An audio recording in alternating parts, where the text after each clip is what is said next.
God used them mightily. So when you get to the book of Judges in the Old Testament and you read about these different stories, these are the mighty people God raised up to lead the nation of Israel. But in this particular story that we're learning today, Samson came to the scene when Israel was conquered. Israel was a conquered people, and they were run by the Philistines. The Philistines were always a thorn in the side of Israel.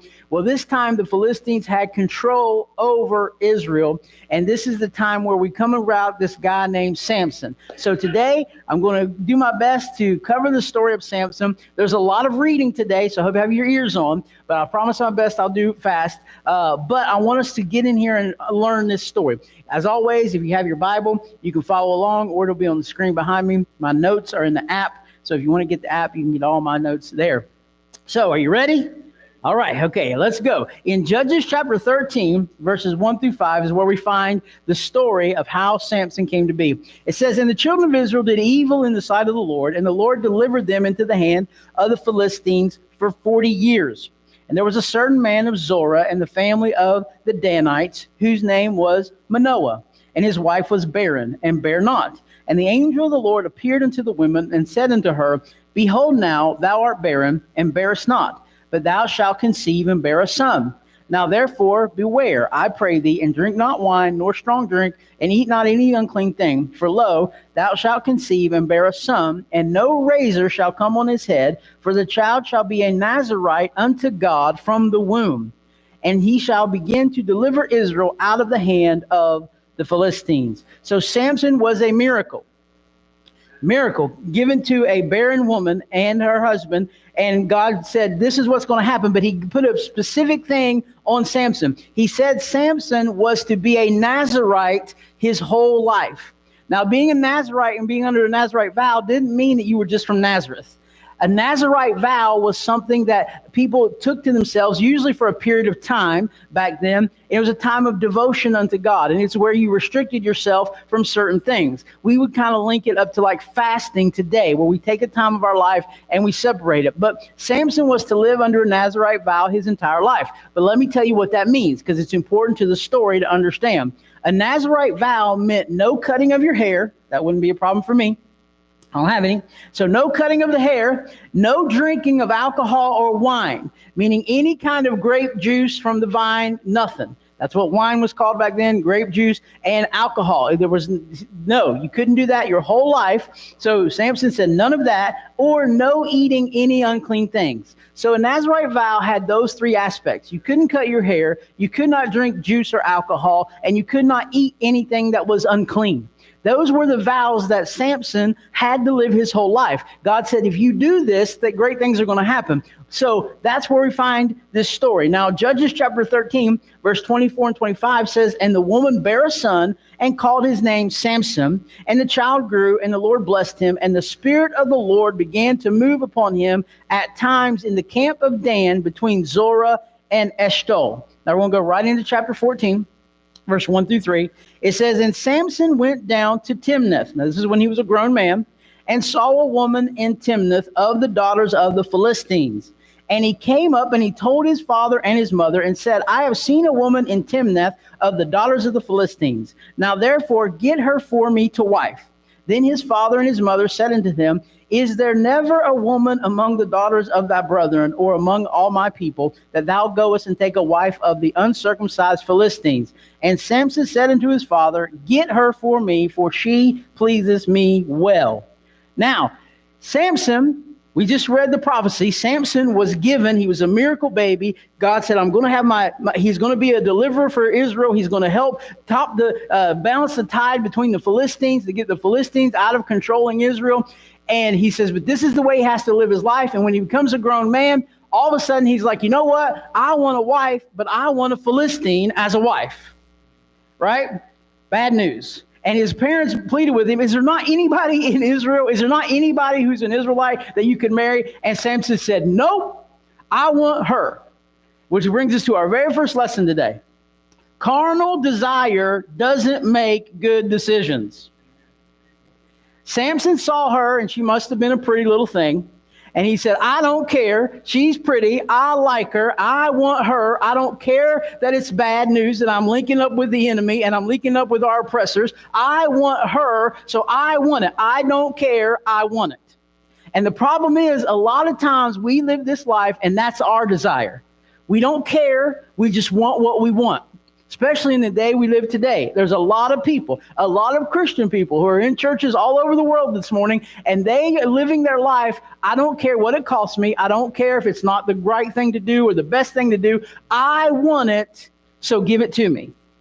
That is a bad thing. And when I say carnal desire, I'm not just talking about the opposite sex or anything like that. I mean any desire. There are many desires in this world that we may want, right?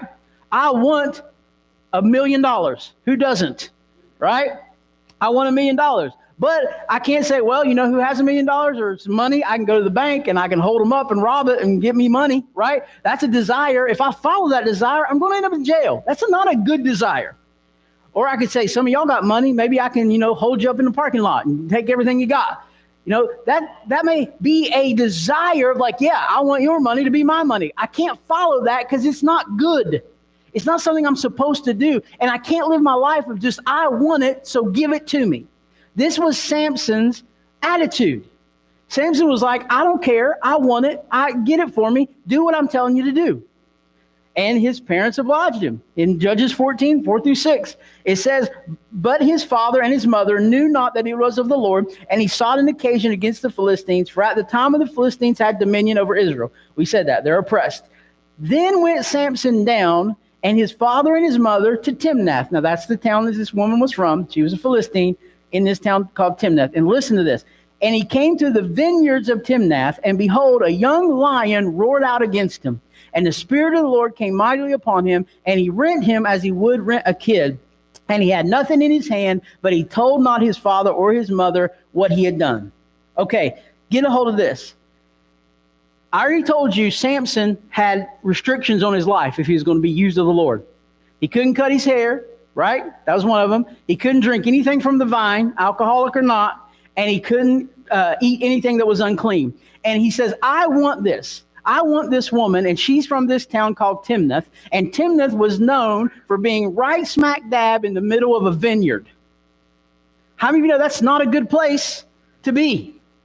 When God says this is something you can't be around, you can't touch this, you can't be here. Which brings me to lesson number 2. Carnal desire doesn't lead us to safe places. It leads to temptation and danger.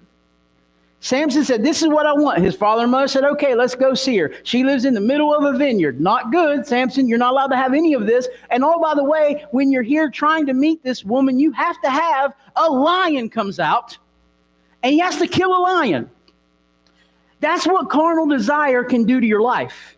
It leads you to places you're not supposed to be. It leads you into dangers that you're not meant to take. Yes, God is faithful. Yes, God will help you. But this is what desire does. When we have the wrong desires in our life, it puts us in bad places where bad things happen.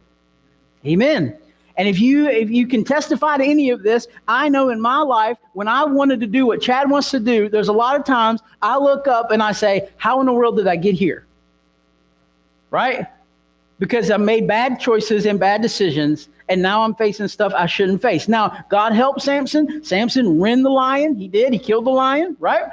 But understand, lesson number 2, carnal desires do not lead us to safe places. Let's keep reading. Judges 14, 7-9. It says, and he went down and talked with the woman, and she pleased Samson well. And after a time, he returned to take her and to turn aside to see the carcass of the lion. Okay, he killed that lion. He's on his way home. He's looking. And behold, there was a swarm of bees and honey in the carcass of the lion. And he took thereof in his hands and went on eating, and came to his father and mother and gave them. And they did eat, but he told them not that where he had taken the honey out of the carcass of the lion. Okay, carnal desire. I have to have this woman. He goes back. So she lives in a vineyard, known for wine. That's not bad. Gets attacked by a lion. He kills the lion. And now he spends some time with this lady. He's coming back. He sees the carcass of the lion and he hears something. Buzz. He's like, what is that about? So he goes over there and finds out that these bees have made a nest in the carcass of this lion, and there's honey everywhere. So guess what? His carnal desire led to compromise.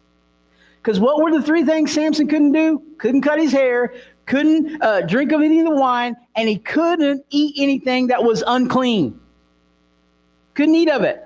Guess what's unclean in the Jewish faith? Carcasses. Dead things. And here is honey hanging off a dead thing. It was defiling. Samson broke part of his vow when he reached in there and he got honey and he started to eat it. He's like, but it tastes good. He wasn't supposed to do that. God told his mother, God told him, you can't do this. This is something I don't want you doing in your life. And he begins to break his vow. This is step one. You're going to realize he eventually breaks it all in half. But this is step one. And he gets a little honey and he eats it. And he's like, hey, this is pretty good. The honey inside of that dead carcass was defiled. So what does that lead us to? Lesson number 4. Some of the devil's sweetest treats come from dead things. They taste good. They look good. And you're like, man, I'd like to have some of that. Boy, wouldn't that be nice? Wouldn't that be great? And the